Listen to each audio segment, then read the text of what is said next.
মুখের রুচি একেবারেই চলে গেছে, মনে হচ্ছে মিষ্টি কিছু খাই।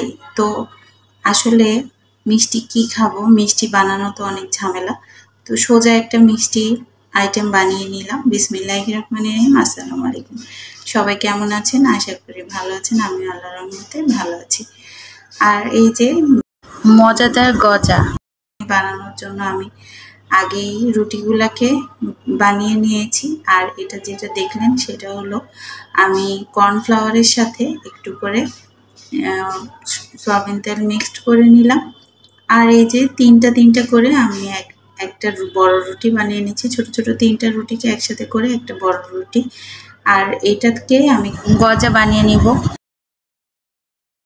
হলো এটার কারণও আছে, কারণ এটার হলো গজা আমি একটা আপুকে বানাতে দেখলাম, আর দেখে খুবই খেতে মনে হলো। যেহেতু মুখে কোনো রুচি নেই, স্বাদ নেই, আর হঠাৎ করে মনে হলো যে মিষ্টি কিছু মনে হয় খেলে ভালো লাগবে।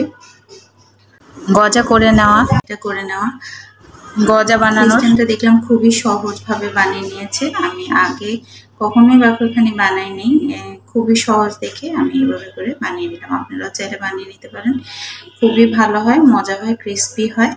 আর এই যে তিনটা করে রুটি নিয়ে আমি একটা আবার বেলে নিচ্ছি বড় করে। এখানের মধ্যে ওই যে কর্নফ্লাওয়ারের আর তেলের যে মিক্সটা ওইটা দিয়ে দিচ্ছি।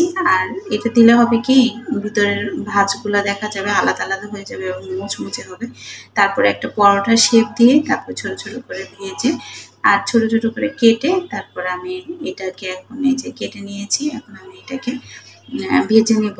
তো একসাথে ভেজে নেওয়া যাবে না, যেহেতু আমার 2 কাপ ময়দা ছিল। 2 কাপ ময়দাতে আমার অনেকগুলো পরোটা হয়েছে, মানে অনেকগুলো রুটির মতো হয়েছে।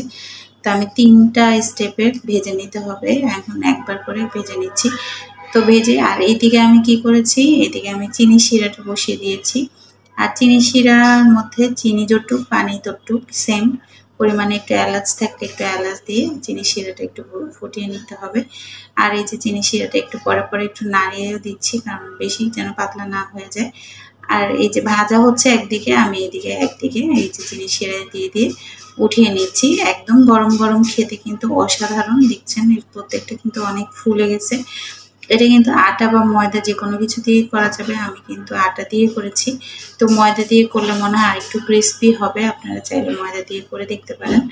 আর এই যে দেখেন কি মজা হয়েছে। আমি কিন্তু চা দিয়ে এটা খেতে বসে গেছি। সবাই ভালো থাকবেন, সুস্থ থাকবেন। আল্লাহ হাফেজ, আসসালামু আলাইকুম।